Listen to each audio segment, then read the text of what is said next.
Hello, this is Victor Lopez. I'd like to read two poems from my current book of poems, Echoes of Dawn at Dusk, Collected Poems, Volume 2, that I just published in January of 2021. Uh, I hope you enjoy them. Whenever I feel a little bit down, a little bit lonely, and I miss people that I love, I like to read what I have written about them in the past. And this particular reading will involve poems that I wrote immediately after the death of my mom and my dad. And they are part of my longest poem to date, my longest free verse poem, Unsung Heroes. This is Unsung Heroes 5 and Unsung Heroes 6, starting with Unsung Heroes 5 for my dad. Felipe, 1931 to 2016. Dad. You were born 5 years before the Spanish Civil War that would see your father exiled. Language came late to you, later than your little brother Manuel, and you stuttered for a time. Unlike those who speak incessantly with nothing to say, you were quiet and reserved. Your mother mistook shyness for dimness, a tragic mistake that scarred you for life. When your brother Manuel died at the age of 3 from meningitis, you heard your mom exclaim, "God took my bright boy and left me the dull one." You were 4 or 5. You never forgot those words. How could you?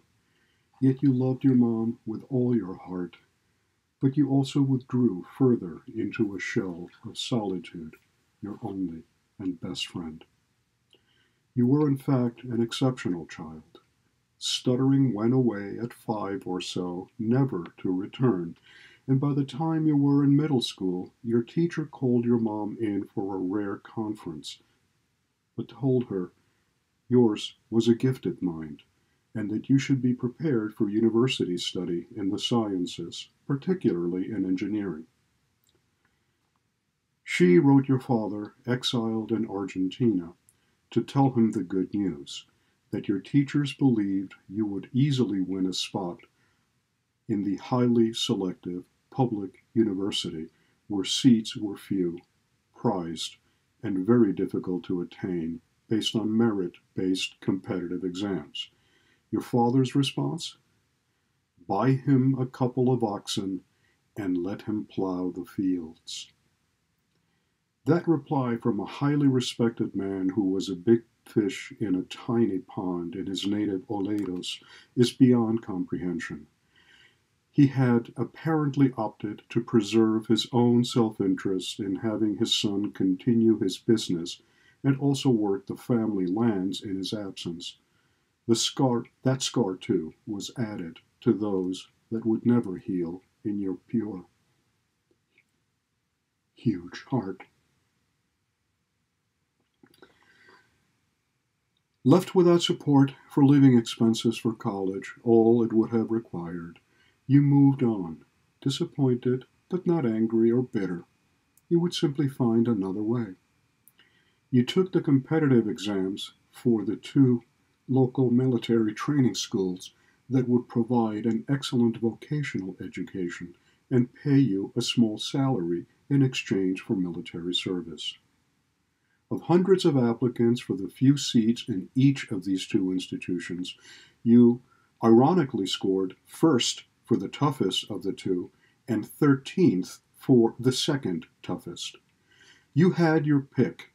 You chose Fábrica de Armas, the lesser of the 2, so that a classmate who applied only to the better school and just failed to qualify could be admitted. That was you. Always noble. At the military school, you were finally in your element. You were to become a world-class machinist there, a profession that would get you well-paying work anywhere on Earth for as long as you wanted it. And You were truly a mechanical genius who years later would add electronics, auto mechanics, and specialized welding to his toolkit through formal training. Given a well-stocked machine shop, you could reverse engineer every machine sans blueprints and build duplicate machine shops. You became a gifted master mechanic and worked in line and supervisory positions at a handful of companies throughout your life in Argentina and the US, including Westinghouse, Warner Lambert, and Pepsi Cola Bottling Company. You loved learning, especially in your fields, electronics, mechanics, and welding, and expected perfection in everything you did. Every difficult job at work was given to you everywhere you worked. You would not sleep at night when a problem needed solving. You would sketch, calculate, and resketch solutions and worked even in your dreams with singular passion. You were more than a match for the academic and physical rigors of military school. But life was difficult for you in the Franco era, when some instructors would deprecatingly refer to you as Rojo, Galician for red, reflecting your father's support for the failed republic. Eventually, the abuse was too much for you to bear. Once, while standing at attention in a corridor with other cadets waiting for roll call, you were repeatedly poked in the back surreptitiously. Moving would cause demerits, and demerits could cause loss of points on your final grade and arrest for successive weekends. You took it a while, then lost your temper. You turned to the cadet behind you and in a fluid motion grabbed him by his buttoned jacket and one-handedly hung him up on a hook above a window where you were standing in line. He thrashed about, hanging by the back of his jacket, until he was brought down by irate military instructors. You got weekend arrest for months and a 10% grade reduction. A similar fate befell a co-worker a few years later in Buenos Aires who called you a son of a whore. You lifted him one-handed by his throat and held him there until your co-workers intervened, forcibly persuading you to put him down. That lesson was learned by all in no uncertain terms. Leave Felipe's mom alone. You were incredibly strong, especially in your youth, no doubt in part because of rigorous farm work, military school training, and competitive sports. As a teenager, you once unwisely bent down to pick something up in full view of a ram, presenting the animal an irresistible target. It butted you and sent you flying into a haystack. It, too, quickly learned. You dusted yourself off, charged the ram, grabbed it by the horns, and twirled it around the air, throwing it atop the same haystack. The animal was unhurt, but learned to give you a wide berth from that day forward. Overall, you were very slow to anger, absent head-butting, repeated poking, or disrespectful references to your mom throughout your life. I seldom saw you angry, and it was Mom, not you, who was the disciplinarian, slipper in hand. There were few slaps from you for me. Mom would smack my behind very often when I was little, mostly because I could be a real pain, wanting to know, try, do everything, completely oblivious to the meaning of the word no, or of my own limitations. Mom would sometimes insist you give me a proper beating. On one such occasion, when I was a little older, for some forgotten transgression, you took me to your bedroom, took off your belt, sat next to me, and whipped your own arm and hand several times, whispering to me, "Cry," which I was happy to do unbidden. Don't tell Mom. I did not. No doubt she knew. This prospect of serving in a military that considered you a traitor by blood became unbearable, and in the third year of school, 1 year prior to graduation, you left to join your exiled father in Argentina to start a new life. You left behind a beloved mother and 2 sisters to try your fortune in a new land.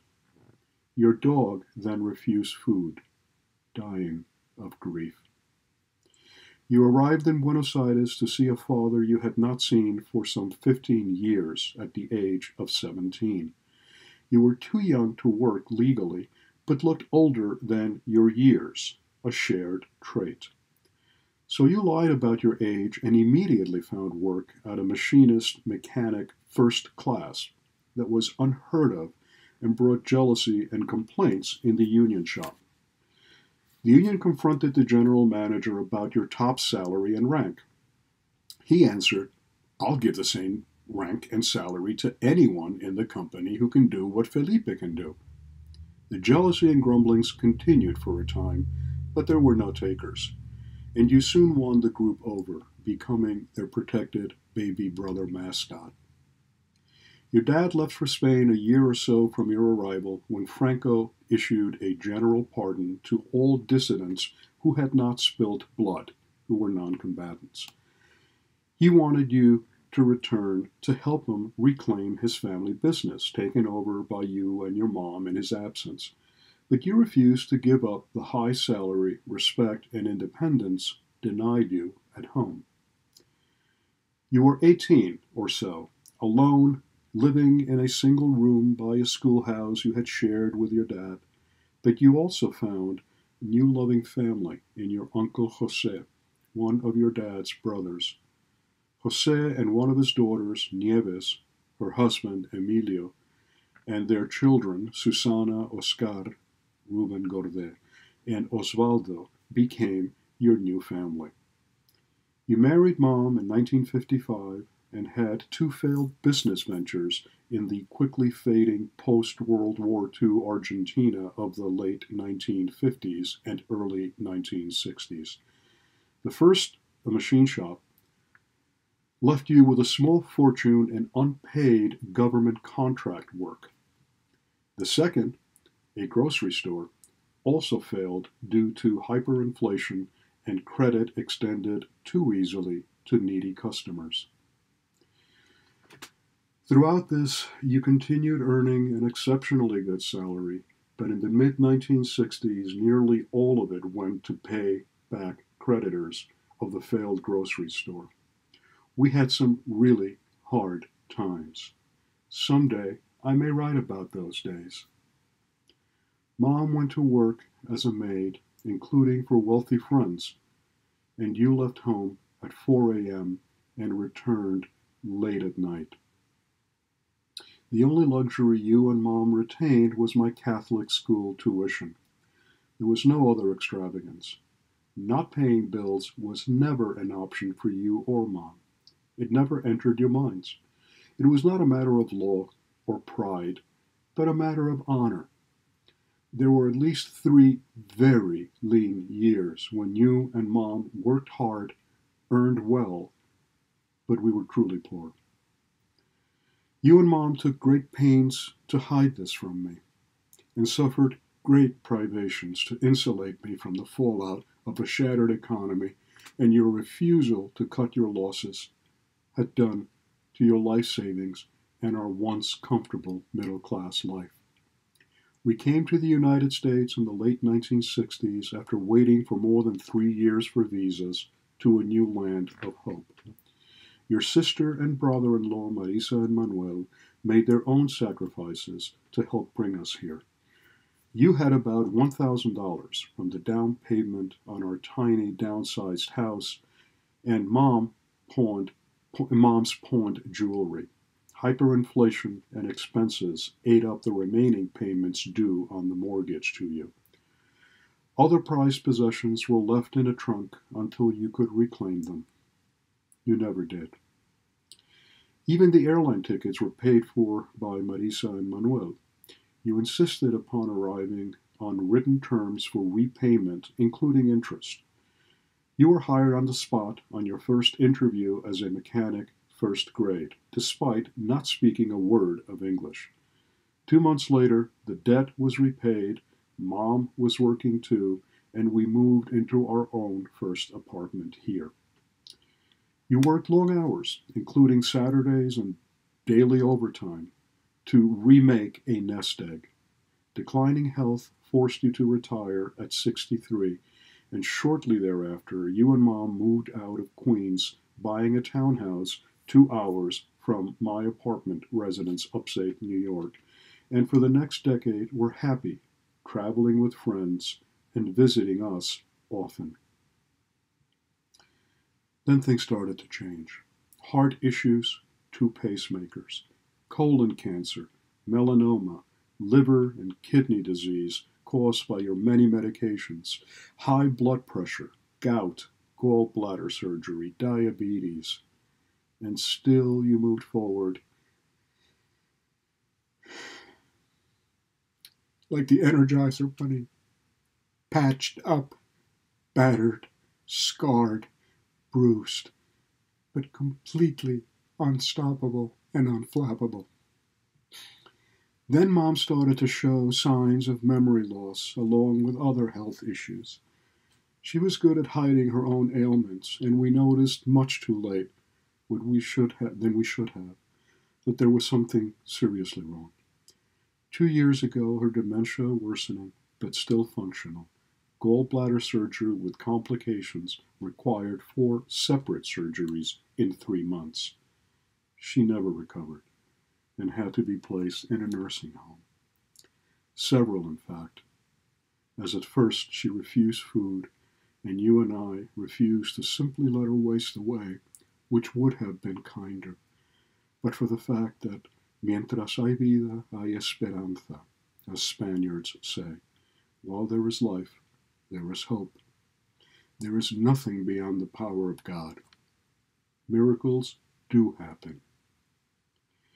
For 2 years you lived alone, refusing outside help, engendering numerous arguments about having someone go by several times a week to help clean, cook, and do chores. You were nothing if not stubborn, yet another shared trait. The last argument on the subject 2 weeks ago ended in your crying. You'd accept no outside help until Mom returned home. You were in great pain because of bulging disc in your spine, and you walked with one of those rolling seats with handlebars that Mom and I picked out for you some years ago. You'd sit as needed when the pain was too much, and get up and continue with a little by way of complaint. 10 days ago, you finally agreed that you needed to get to the hospital to drain abdominal fluid. Your failing liver produced it and swelled your abdomen and lower extremities so that putting on shoes or clothing proved very difficult, as did breathing. You called me from a local store crying that you could not find pants to fit you. We talked long distance, and I calmed you down, as always, not allowing you to wallow in self-pity and trying to help. You went home and found a new pair of stretch pants Alice and I had bought you, and you were happy. You had 2 changes of clothes that fit to take to the hospital. No sweat. All was well. The procedure was not dangerous, and you'd undergone it several times in recent years. It would require a day or 2 in the hospital, and not see you again in the weekend. I could not be with you on Monday, February 22nd, when you had to go into the hospital, as I nearly always had, because of work. You were supposed to be admitted the previous Friday when I was off, but the date was changed, and I could not be with you next Friday. You were unconcerned. This was routine. You'd be fine. I'd see you soon. We'd go see Mom on Friday when you'd be much lighter and feel much better. Perhaps we'd go shopping for clothes if the procedure still left you too bloated for your regular clothing size. You were transported by ambulette. I was concerned, but not too worried. You called me sometime between 5 or 6 p.m. to tell me you were fine and resting at the hospital. Don't worry, I'm safe here and well cared for. We talked for a little while about the usual things, with my assuring you I'd see you Friday or Saturday. You were tired and wanted to sleep, and I asked you to call me if you woke up later that night, else we would speak tomorrow. I got a call from your cell phone at 10 p.m., and I answered in my usual upbeat manner. Hey, puppy. On the other side was a nurse, telling me my dad had fallen. I assured her she was mistaken, as my dad was there for a procedure to drain abdominal fluid, not because of a fall. You don't understand. He fell from his bed and struck his head on the nightstand or something, and his heart has stopped. We're working on him for 20 minutes, and it does not look good. Can you get here? I could not. I had had 2 or 3 glasses of wine shortly before the call with dinner. I could not drive the 3 hours to Middletown. I cried. I prayed. 15 minutes later, I got the call that you were gone. Lost in grief, I called my wife. Shortly thereafter came a call from the coroner's office. An autopsy was required. I could not see you until they were done. 4 days later, your body was finally released to the funeral director I had selected for his experience with the process of interment in Spain. I saw you for the last time to identify your body. I kissed my fingers and touched your mangled brow. I'd not even have the comfort of an open casket. You wanted cremation. Your body awaits it as I write this. You were alone, even in death alone. In the hospital, as strangers worked on you. In the coroner's office, as you awaited the autopsy. In the autopsy table, as they poked and prodded, further rending your flesh, looking for clues that would change nothing and benefit no one, least of all you. I could not be with you for days, and then only for a painful moment. We will have a memorial service next Friday with your ashes and a mass on Saturday. I will never again see you in this life. Alice and I will take you home, per your wishes, to the cemetery in Oledos, La Coruña, Spain, this summer, to await the love of your life, who could not understand my tears or your passing, and will join you there in the fullness of time. There is one blessing to dementia. Mom asks for her mom and is worried because she has not come to visit in some time. She is coming, she assures me, whenever I see her. You visited her every day, except when health absolutely prevented it.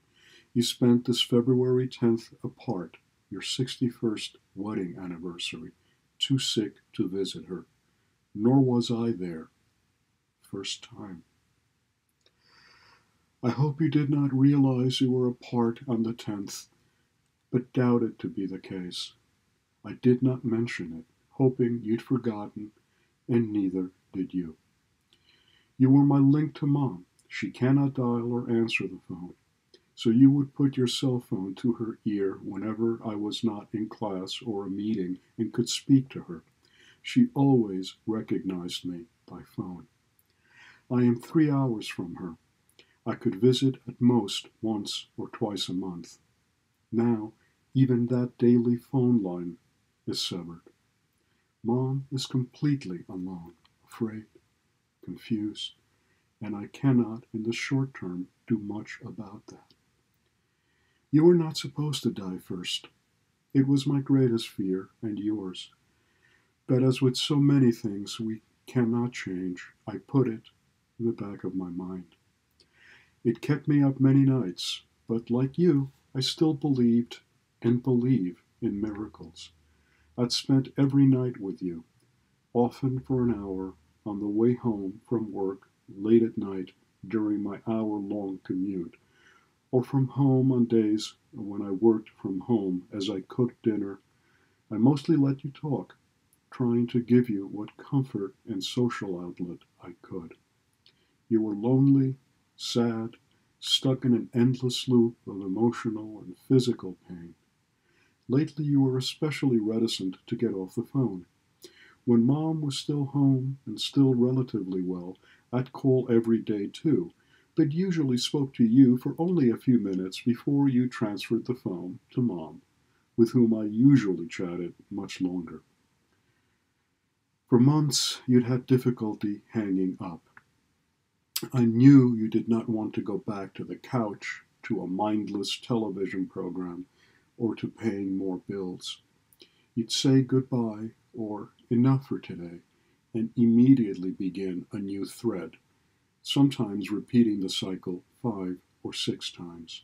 You even told me crying recently, just hang up on me or I'll just keep talking. I loved you, Dad, with all my heart. We argued, and I'd often scream at you in frustration, knowing you would not take it to heart, and would usually just ignore me and do exactly as you pleased. I knew how desperately you needed me, and I tried to be as patient as I could. But there were days when I was too tired, too frustrated, too full of other problems.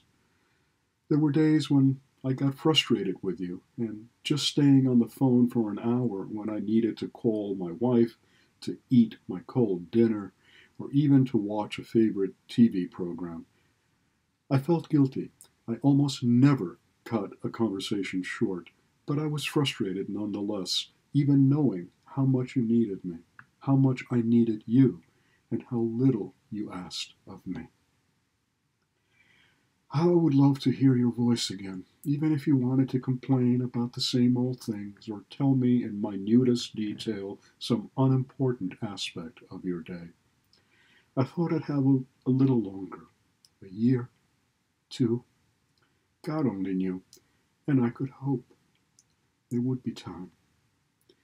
I had so much more to share with you, to learn from you, when life eased up just a bit. You taught me to fish, it didn't take, and to hunt, that took even less, and much of what I know about mechanics and electronics. We worked on our cars together for years, brake jobs, mufflers, real tune-ups in the days when points, condensers, and timing lights had meaning, rebuilding carburetors, fixing rust and dent, power windows, and more. We were friends, good friends, who went on Sunday drives to favorite restaurants, or shopping for tools when I was single and lived at home. You taught me everything in life about all the things that matter. The rest is meaningless paper and window dressing. I knew your few faults and your many colossal strengths, and I knew you to be the better man. Not even close. I could never do what you did. I could never excel in my fields as you did in yours. You were the real deal in every way, from every angle, throughout your life. I did not always treat you that way, but I loved you very deeply, as anyone who knows us knows. More importantly, you knew it. I told you often, unembarrassed in the telling. I love you, Dad. The world was enriched by your journey. You do not leave behind wealth or a body of work to outlive you. You never had your 15 minutes of fame. You mattered. God knows. Your virtue, your absolute integrity, and the purity of your heart. I will never know a better man, and will carry you in my heart every day of my life. God bless you, Dad. Unsung Heroes number 6, Lita, 1929 to 2018. Mom. You were born 5 years before the beginning of the Spanish Civil War and lived in a modest two-story home in the lower street of Fontan, facing the ocean that gifted you its wealth and bounty and robbed you of your beloved and noblest eldest brother, Juan, who was killed while working as a fisherman out to sea at the tender age of 19. You were a little girl much prone to crying. The neighbors would make you cry just by saying, "Chora, niña, chora," cry, little girl, cry, which instantly produced inconsolable wailings. At the age of 7 or 8, you were blinded by an eye infection. The village doctor eventually saved your eyesight, but not before you missed a full year of school. You never recovered that lost time.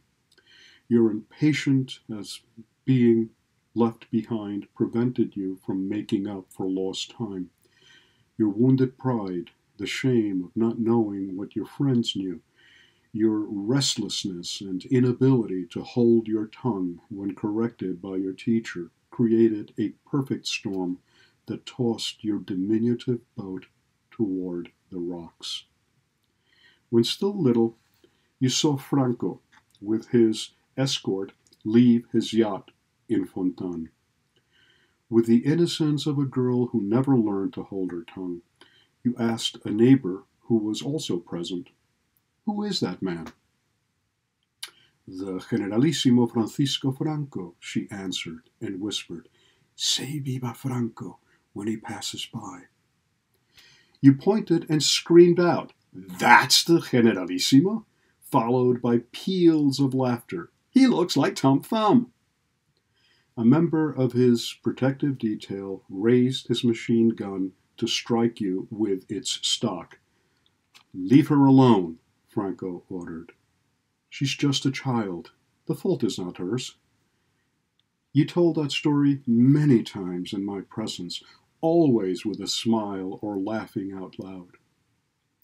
I don't believe you ever appreciated the possible import of your feat, of contempt for authority. Could that act of derision have played some small part in their much later coming for your father and taking him prisoner, torturing him for months, and eventually condemning him to be executed by firing squad in the Plaza de Maria Pita as a traitor? He escaped his fate with the help of a fascist officer who freed him. Such was his reputation, the power of his ideas, and the esteem of friends who did not share his political views. Such was your innocence or psychic blind spot that you never realized your possible contribution to his destruction. You could not have borne it if you had. You adored your dad throughout your life with a passion of which he was most deserving. He died shortly after the end of the Civil War. A mother with 10 mouths to feed needed help. You stepped up in response to her silent, urgent need. At the age of 11, you left school for good and managed to get a full-time job in a cousin's cannery. Children could not legally work in Franco Spain. Nevertheless, a cousin who owned a cannery took pity on your situation and allowed you to work full-time in his factory in Sada. You earned the same salary as the adults. You earned the same salary as the predominantly women adult workers, and worked better than most of them, with a dexterity and rapidity that served you well your entire life. In your free time before work, you carried water from the communal fountain to neighbors for a few cents. You also made trips carrying a large sedya on your head for home and a pail in each hand. You rose long before sunrise to get the water for home and for the local fishermen before they left on their daily fishing trips to fill their personal water pails. All of the money you earned went to your mom with great pride that a girl could provide more than the salary of a grown woman at the mere cost of her childhood and schooling. You also washed clothes for neighbors for a few cents more. Diapers for newborns you always washed for free for the pleasure of being allowed to hold the babies you so dearly loved.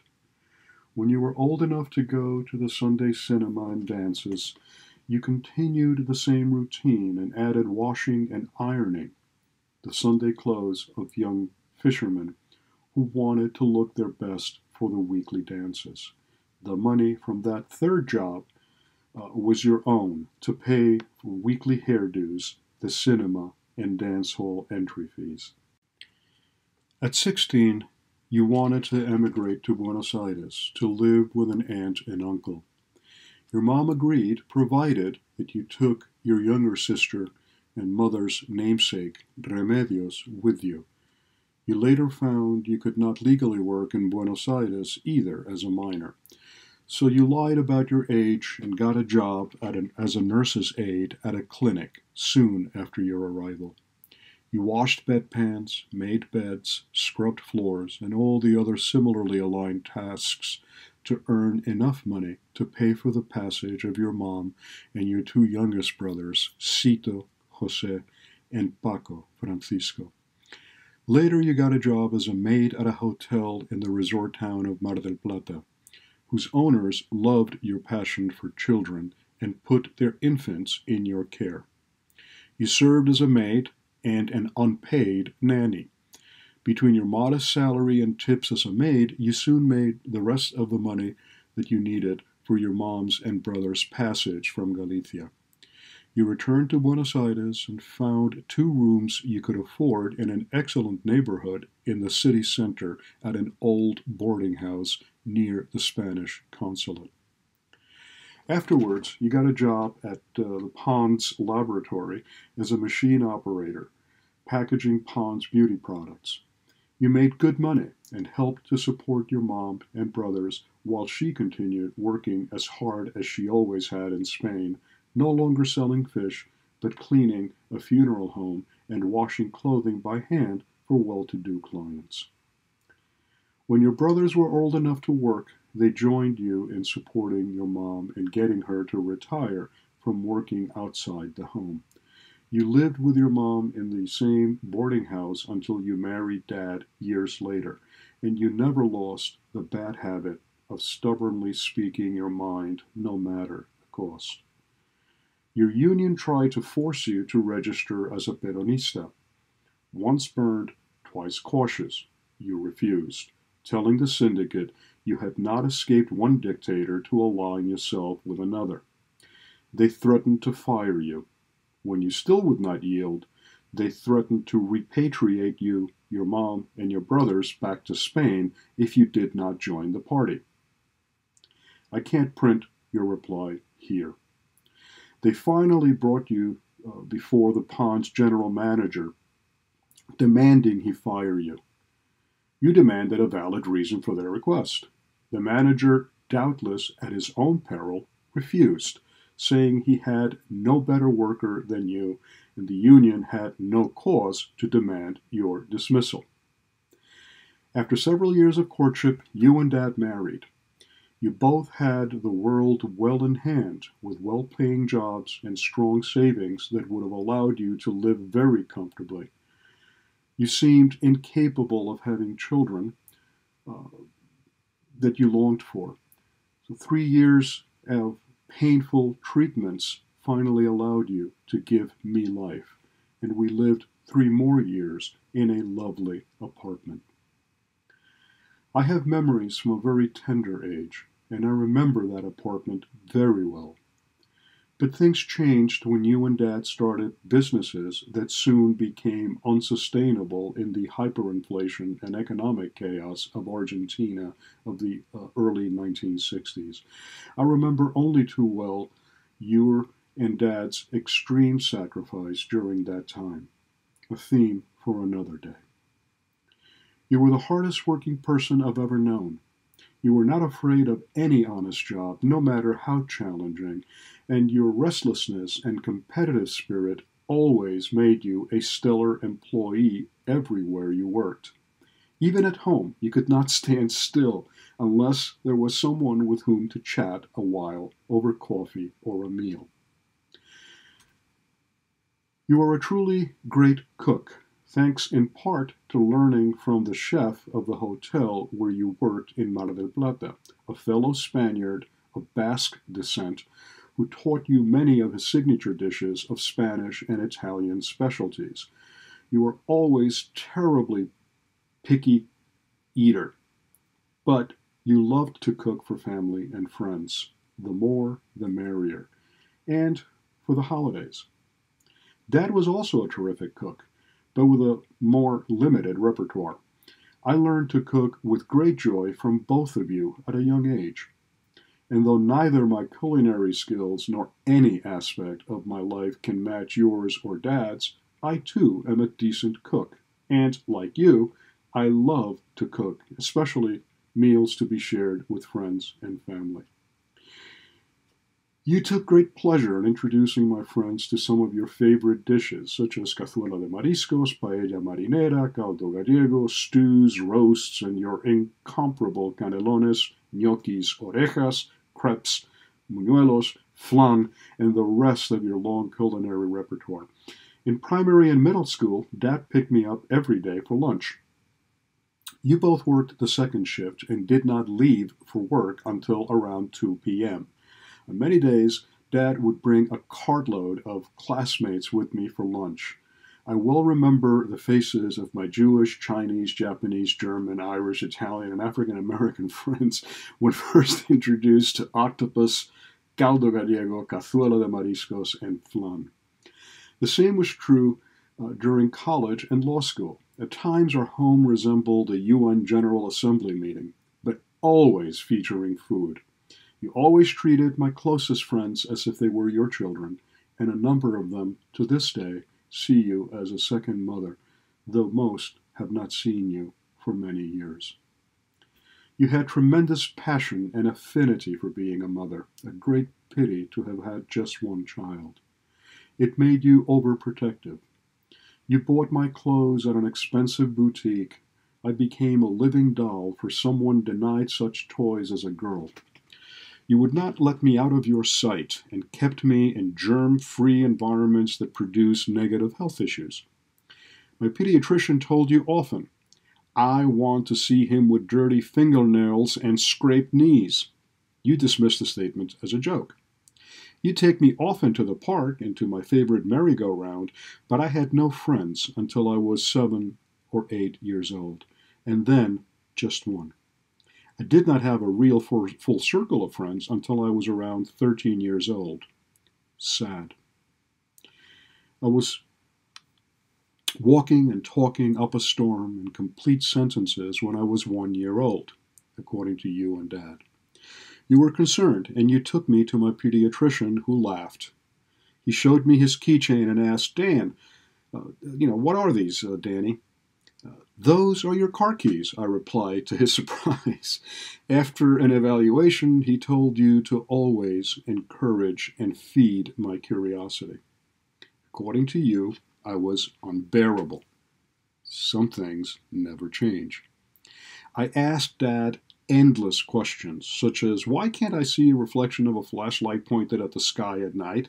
What makes the sun hot, and how far away is it? Why don't airplanes have pontoons on top of their wheels so they can land on water and land, etc., etc., etc., ad nauseum, ad infinitum? He would answer me patiently to the best of his ability and wait for the inevitable follow-up question. I remember train and bus rides sitting on his lap, asking him 1,000 questions. When I asked you a question you could not answer, unfortunately, you often made up an answer, rather than saying, I don't know, or go ask Dad, or go to hell, you little monster. It drove you crazy. Whatever you were doing, I wanted to learn to do. Working on a sewing machine, knitting, cooking, ironing, anything that looked even remotely interesting. I can't imagine your frustration. Yet you always found only joy in your little boy at all ages.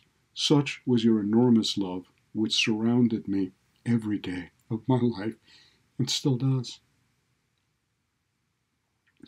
When you told me a story I did not like the ending of, such as with Little Red Riding Hood, I demanded a better one, and I would cry interminably if I didn't get it. Poor Mom. What patience. Reading or making up a story that little Danny did not approve of could be dangerous. I remember one day in a movie theater watching the cartoons I loved. Donald Duck came out from stage right eating a sandwich. Sitting between you and Dad, I asked you for a sandwich. Rather than explaining that the sandwich was not real, that would go eat my favorite steak sandwich as usual later, you simply told me that Donald Duck would bring me the sandwich soon. Well, the scene changed and Donald had eaten a sandwich. Then all hell broke loose. I wailed at the top of my lungs that Donald Duck had eaten my sandwich. He had lied to me. That was unbearable. There was no way to console me or to make me understand too late that Donald Duck was also hungry, that it was his sandwich, not mine, or that what was on the screen was just a cartoon and not real. He, Donald Duck, my favorite Disney character then and now, had lied to me. Such a betrayal was intolerable. You and Dad had to drag me out of the theater, ranting at the injustice at the top of my lungs. The tantrum, extremely rare for me then, less so now, was epic. But all was well again when my beloved Tia Nieves gave me a cracker with jam from Donald. So much water under the bridge. Your own memories, like smoke in a soft breeze, have dissipated into insubstantial molecules, like stars in this night sky that paint no coherent picture. An entire life of vital conversations turn to the whispers of children in a hurricane. Insubstantial fragments, just a dream that interrupts an eternal nightmare. That is your life today. Your memory was always prodigious. You knew the name of every person you ever met and could recall long conversations verbatim. 3 years of schooling proved more than sufficient for you to go out into the world, carving your own path through the inhospitable wilderness, learning to read and write at the age of 16. You would have been a far better lawyer than I, a fiery litigator who would have fought injustice wherever you found it, and would always fight for those who could not defend themselves, especially children, who were always your most fervent passion. You sacrificed everything for others, always putting yourself dead last, and never asked for anything in return. You were an excellent dancer and could sing like an angel. Song was your release in times of joy and pain. You did not drink or smoke or overindulge in anything. For much of your life, your only minor indulgence was a weekly trip to the beauty parlor, even in Spain, when your washing and ironing income paid for that. It was not vanity, just self-respect. You loved people, and unlike Dad, who was for the most part shy, you were quite happy in the role of the life of the party. Singing, dressing up as Charlie Chaplin or a newborn for New Year's Eve parties with family and close friends, you were a natural storyteller and entertained anyone who would listen with anecdotes, stories, jokes, and lively conversation. In short, you were an exceptional person with a large spirit, a mischievous streak, and an enormous heart. I know I am not objective about you, but any of your surviving friends and family members who knew you well will attest to this. You had an incredibly positive, indomitable attitude that sometimes led you to rush in where angels fear to tread. Life handed you cartloads of lemons. enough to drown and pickle the most ardent optimist. And you made not just lemonade, but lemon meringue pie, lemon sorbet, lemon drops, and then ground the rind to add to flan and a dozen other delicacies. And when all the lemons were gone, you sowed the seeds to grow beautiful lemon trees with fruit sweeter than cherries or plums. I've always said with great pride that you are a far better writer than I. How many excellent novels, plays, and poems would you have written with half of my education and 3 times my workload? There is no justice in this world. Your prodigious memory no longer allows you to recognize even me. I was the last person you forgot. But even now, when you can no longer speak in any language, sometimes your eyes sparkle and you call me Niño, my little boy in Galician, and I know for an instant that you are no longer alone. But too soon the light fades and the darkness returns, and I can only see you a few hours a week. These visits are bittersweet, but I am ever so grateful for them. Someday I won't even have the opportunity to spend a few hours with you. You'll have no monument to mark your passing save in my memory, so long as reason remains. An entire life of incalculable sacrifice will leave behind only the poorest living legacy of love. In this, your son, who lacks appropriate words to adequately honor your memory, and always will. The day has come too soon, October 11th, 2018. The call came in at 3:30 in the morning, an hour or two after I had fallen asleep. They tried CPR in vain. There will be no more opportunities to say I love you, to caress your hands and face, to softly sing in your ear, to put cream on your hands, or hope that this week you might remember me.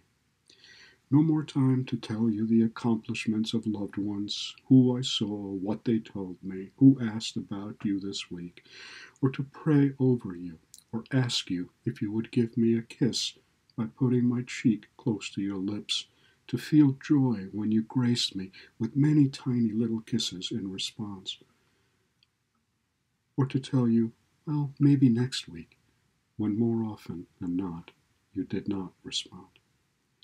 In saying goodbye, I'd give you the kiss and hug Alice always sent you, followed by 3 more kisses on the forehead from Dad.